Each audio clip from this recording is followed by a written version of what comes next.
अस्सलाम वालेकुम dear students, उम्मीद है आप सब खैरियत से होंगे। आज हम फोकस ऑन कंप्रीहेंशन का यूनिट नंबर 4 स्टार्ट करेंगे, जिसका टॉपिक है examining structure of information text. और इसका हम पार्ट 1 भी डिस्कस करेंगे, कास्पर हाउजर। सो एग्जामिनिंग स्ट्रक्चर यानी कि उसका स्ट्रक्चर कैसा है टेक्स्ट का, और उसमें इंफॉर्मेशन कैसी प्रोवाइड की गई, ये हम डिस्कस करेंगे कि एक टेक्स्ट है उसका स्ट्रक्चर कैसा है और उसमें किस किस्म की इंफॉर्मेशन प्रोवाइड की गई है। यानी कि इंफॉर्मेशन डिस्कस करेंगे किस किस करैक्टर से मुतालिक इंफॉर्मेशन दी गई है। तो इसमें हमारे पास एक जो इसका पार्ट 1 है वो कास्पर हाउज़र यानी कि एक बच्चे की स्टोरी है, ठीक है। और अब हम उसकी स्टोरी का जो है ना टेक्स्ट पढ़ेंगे, जिसमें हमें इंफॉर्मेशन प्रोवाइड की गई है। Let's start the unit. अच्छा जी, इस यूनिट के अंदर हमें जो है ना एग्जामिन करने को मिलेगी एक वैरायटी, जिसमें मुख्तलिफ वेज होंगे इंफॉर्मेशन के, और जो जिसको हम पूरे होल टेक्स्ट में पढ़ेंगे, ठीक है। नंबर 2, हमें ये भी पता चलेगा हमने इसको समराइज़ कैसे करना है, ठीक है। इसकी समरी कैसे बनानी है वो भी हम इसमें सीखेंगे। इसके बाद है develop your understanding of a complex information, यानी कि हमारी अंडरस्टैंडिंग इंक्रीज़ होगी कि अगर इस तरह की कभी इन्फॉर्मेशन आती है तो हम उसको अंडरस्टैंड कर पाएंगे, यानी कि हमें ये वाला स्किल डेवलप होगा।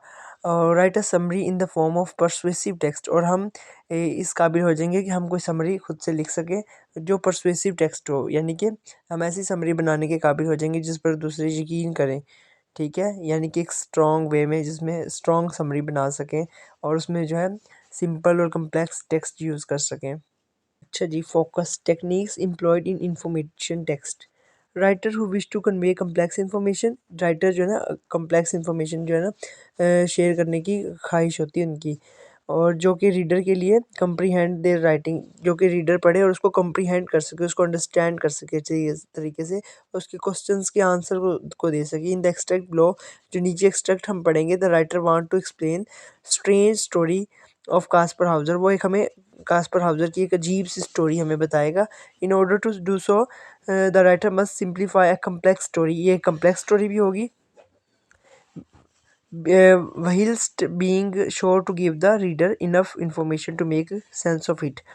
और यहाँ पर हमें कम्प्लेक्स स्टोरी दी गई है जिसमें जो रीडर है वो इस कम्प्लेक्स इंफॉर्मेशन को समझने की कोशिश करेगा कि ये किस सेंस में लिखी गई। ओके जी, Kaspar Hauser on March 6th 1828 in Nuremberg, a young man in peasant dress and with the demeanor of intoxicated person handed a letter to one of the citizens of the town. It was addressed to the captain of the fourth Esquadron of the Shoalische regiment and read as follows: I send you a boy who wishes faithfully to serve his king. The boy was left in my house the 7th day of October 1812, and I am myself a poor day laborer who have also 10 children and have enough to do to maintain my own family. Since 1812, one Caspar Hauser have never suffered him to take a single step out of my house. Caspar did not know how to use his fingers. His gait was that of an infant learning to walk. अच्छा जी, Kaspar Houser का जो ये paragraph दिया हुआ है, इसमें complex sentence use किया गया, ठीक है। चलें जी, इसको ट्रांसलेट करते हैं। अच्छा जी, कास्पर हाउजर 6 मार्च 1828 को न्यूरमबर्ग में किसानों के लिबास में एक नौजवान और नशे में धुत शख्स के साथ कस्बे के शहरियों में से एक को एक खत दिया। ये शोलिशे रेजिमेंट के स्क्वाड्रन फोर्थ के कैप्टन को मुखातिब किया गया था, और इस तरह पढ़ा गया था, यानी कि वो खत इस तरह पढ़ा गया था कि मैं आपको एक लड़का भेजता हूँ जो वफादारी से अपने बादशाह की खिदमत करना चाहता है। इस लड़के को 7 अक्टूबर 1812 को घर में छोड़ दिया गया था, और मैं एक गरीब दिहाड़ीदार मज़दूर हूँ जिसके 10 बच्चे हैं, और 1812 के बाद मेरे अपने ख़ानदान को संभालने के लिए काफ़ी कुछ है। कास्पर नहीं जानता था कि अपनी उंगलियों को किस तरह इस्तेमाल करना है। क्या ये एक शीरख्वार बच्चा था जो चलना सीख रहा था? इस पैराग्राफ के अंदर हमने पढ़ा कि जो एक खत था उस लेटर के अंदर लिखा हुआ था कि किंग को सर्व करने के लिए एक जो आदमी है वो भेजा गया। फिर आगे से ये भी बताया गया कि उस आदमी के जो है हालात अच्छे नहीं है, वो दिहाड़ीदार मजदूर है, और फिर उसके पास एक लड़का रहता था उसके घर में, यानी कि उसके लिए भी उसको मुश्किल हो रहा था कास्पर की भी टेक केयर करना, ठीक है। और कास्पर एक ऐसा बच्चा था जो पिछले 20 सालों से उसके घर के अंदर ही रहा है, वो बाहर नहीं निकला, उसको नहीं पता कि बाहर का माहौल कैसा है। वो अपनी उंगलियों को भी इस्तेमाल करना नहीं जानता था और चलना, जैसे वो एक बच्चे की तरह चलना सीख रहा हो, कास्पर इस किस्म का बच्चा था। He walked by placing both the ball and heel of the foot down at the same time, and the physician who examined him reported an abnormality of the bone structure of the knee. He hated meat and alcohol, preferring bread and water, and referred to people as boa and animal as ros, a word meaning horse. He paid no attention or to chiming bells at first, but eventually began to notice their sound. Casper was therefore capable of speech, but it was mainly incoherent. He was able to tell the mayor that he had lived in a cell in Nuremberg all his life and he did not know if it had been day or night. When he awoke, he would find water and bread. Sometimes the water had a bad taste, so he would sleep for long period of time. There was a man with him who appeared to have been his keeper. अच्छा जी, वो एक ही वक्त में पाँव की गेंद और एड़ी दोनों को नीचे रखकर चल पड़ा और इसका मुआयना करने वाले मालिज ने घुटने की हड्डी की साख्त में गैर मामूली होने की इतला दी। वो गोश्त और अल्कोहल से नफरत करता था, रोटी और पानी को तरजीह देता था और लोगों को भुआ और जानवरों को रास कहता था, एक लफ्ज़ जिसका मतलब है घोड़ा। इसने पहले तो घंटियों की घंटी पर कोई तवज्जो नहीं दी, लेकिन आखिरकार इनकी आवाज़ को महसूस करने लगा। इसलिए कास्पर तकरीर करने के काबिल था, यानी कि बोलने के काबिल था, लेकिन ये बुनियादी तौर पर मुतज़ाद था। वो मेयर को ये बताने के काबिल था कि वो सारी ज़िंदगी न्यूरमबर्ग के एक सेल में, यानी कि एक जेल के में रहा है। वो नहीं जानता था कि दिन गुजरा है या रात। जब वो बेदार होता तो इसे पानी और रोटी मिल जाती। बाज़ औक़ात पानी का जायका ख़राब होता था, इसलिए वो तवील अरसे तक सोता रहता था। इसके साथ एक आदमी था जो बज़ाहिर इसका रखवाला था। अब ये देखो, यहाँ तक हमने देखे, पहले जो था ना वो गरीब आदमी, उसने एक किंग को लेटर दिया कि किंग तक लेटर भेजा, ठीक है, कि मेरे पास एक बच्चा है, मैं भेज रहा हूँ, वो आपकी खिदमत करेगा, ठीक है, क्योंकि वो उसके अपने भी इतने सारे बच्चे थे, उनको टेक केयर नहीं सही से कर पा रहा था। तो वो कह रहा था कास्पर उधर चला जाए, किंग को सर्व करे और जो है मतलब अपना गुजारा कर सके।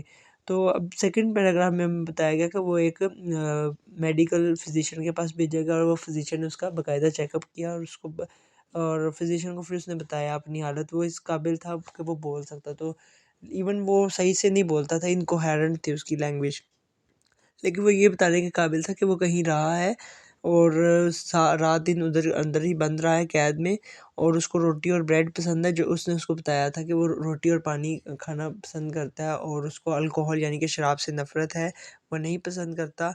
और उसने बताया मतलब अपने बारे में बताया कि वो कैसे वहाँ रहता था मेयर को।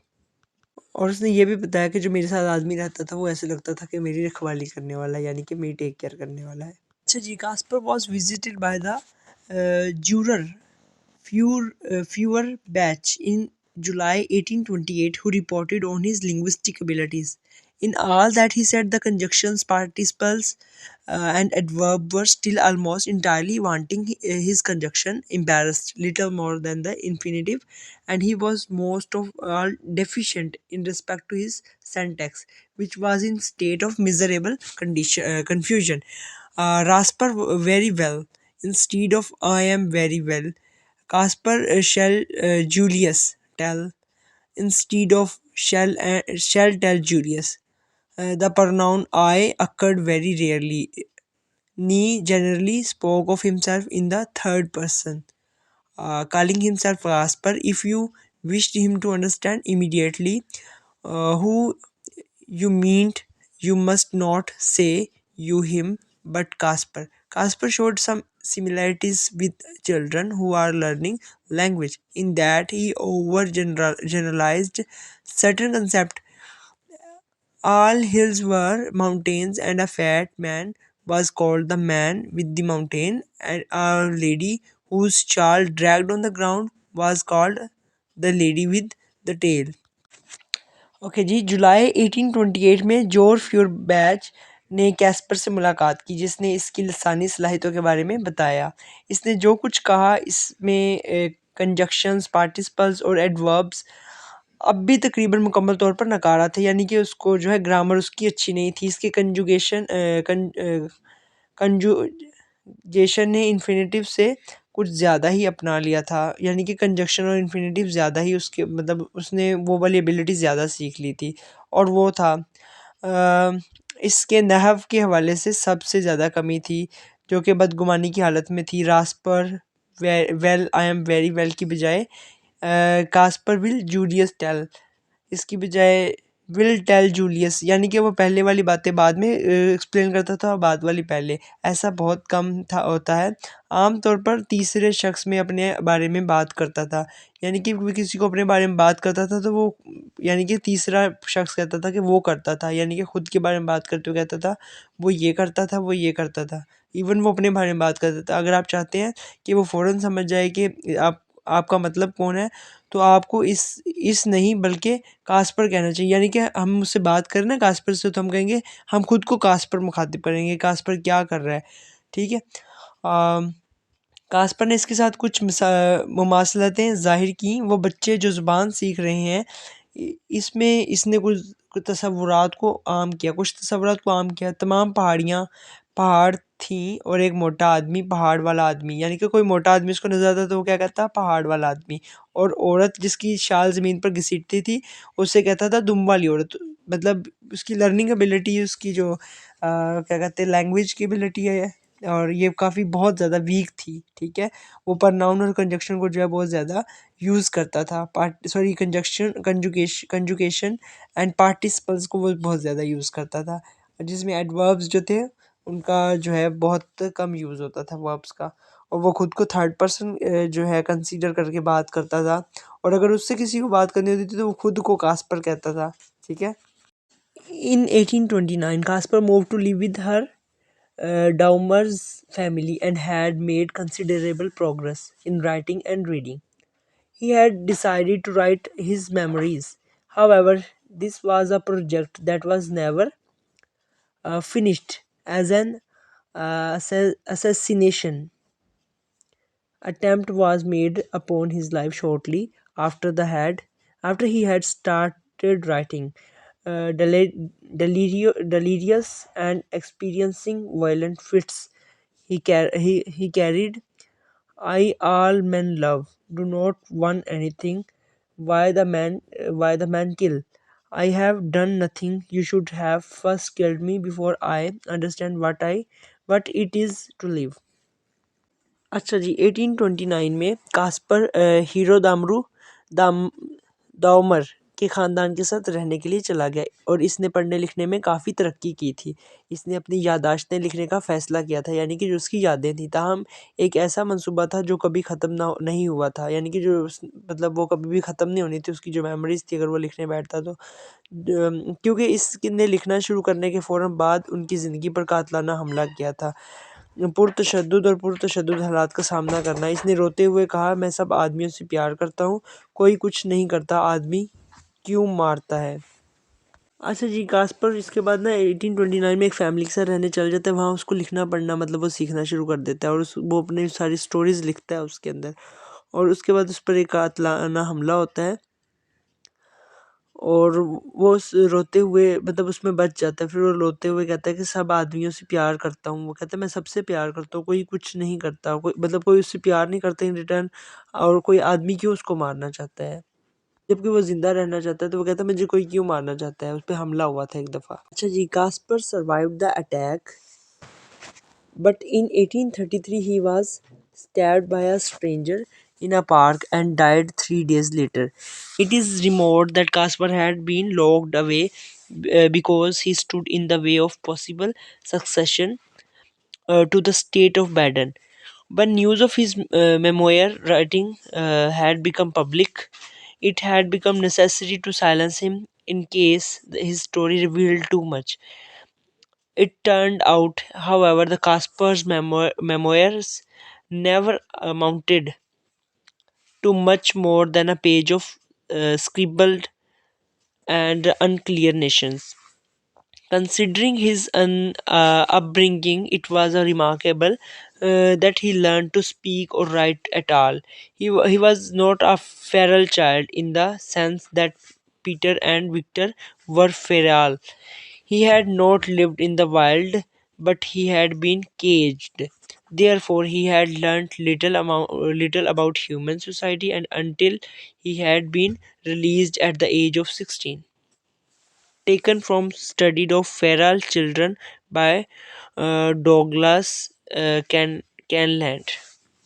The writer employs a number of techniques comprehensible.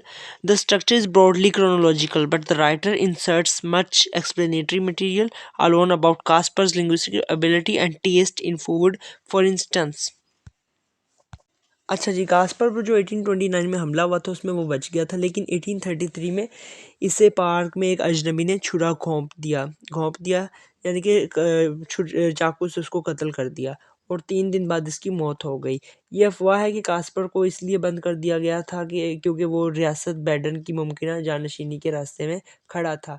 इनकी याददाश्तों की तहरीर की खबर आम हो चुकी थी, यानी कि जो उसने मेमोरीज लिखी थी, इनकी कहानी बहुत ज़्यादा सामने आने की सूरत में इन्हें खामोश करना ज़रूरी हो गया था, यानी कि कास्पर की जो स्टोरी है वो सामने आ गई थी, तो लोगों ने उसको खामोश कर दिया था। ताहम मालूम हुआ कि कास्पर की याददाश्तें कभी भी लिखे हुए और गैर वाज़ह तस्वुरात के एक सफ़े से ज़्यादा नहीं थी, यानी कि उसने एक पेज ही लिखा था।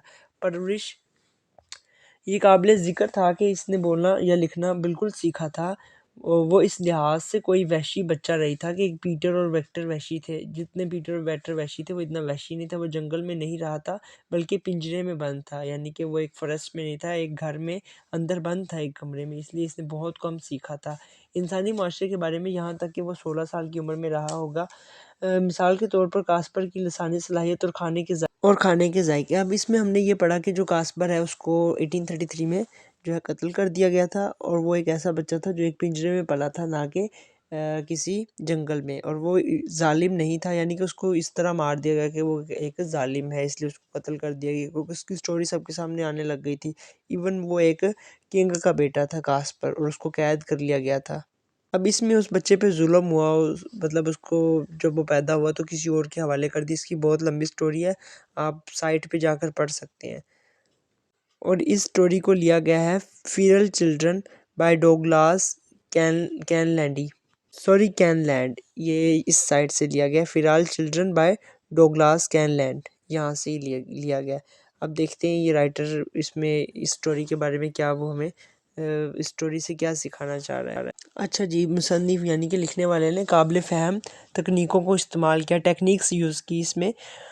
इसका जो स्ट्रक्चर है वो वसी पैमाने पर तारीखी है, यानी कि इसमें जो है ओल्ड स्टोरी बयान की गई, लेकिन मुसन्निफ़ कास्पर की लसानी काबिलियत और खाने के जायके पर बहुत ज़्यादा वजाहती मवाद दाखिल करता है।